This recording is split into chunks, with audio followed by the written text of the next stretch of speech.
पर्व न्यूज. आरंभ एका नव्या पर्वाचा. श्रीमंतीचा माज आणि कायद्याचा धाक नसणं याचं जिवंत उदाहरण गुजरातच्या सुरत शहरात पाहायला मिळालंय. आपल्या मुलाचा वाढदिवस साजरा करण्यासाठी सार्वजनिक रस्ता अडवून ट्रॅफिक जाम करून फटाके फोडणाऱ्या दीपक इजारदार या रिअल इस्टेट उद्योजकाला अखेर पोलिसांनी बेड्या ठोकल्या आहेत.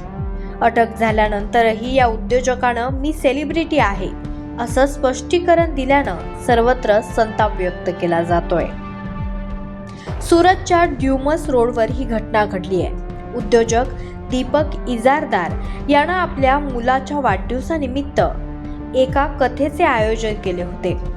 कथा संपल्यानंतर त्यानं आपल्या सुरक्षा रक्षकासह थेट मुख्य रस्ता अडवला आणि फटाके फोडण्यास सुरुवात केली.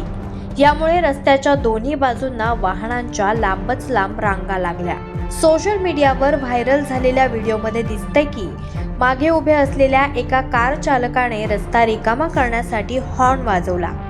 तेव्हा दीपक इजारदार संतापला.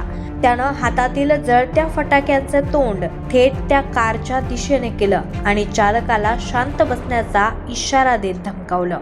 इतकंच नाही तर गाडी पेटवून देईन अशी धमकीही त्यानं दिल्याचं समोर आलं आहे. या कृत्याबद्दल पश्चाताप व्यक्त करण्याऐवजी इजारदारनं मीडिया समोर आपली मुजोरी सुरूच ठेवली. तो म्हणाला, मी एक सेलिब्रिटी आहे. 5 मिनिटं ट्रॅफिक रोखून फटाके फोडले तर कोणता मोठा गुन्हा केला? आम्हा सेलिब्रिटींवर मोठा अन्याय केला जात आहे.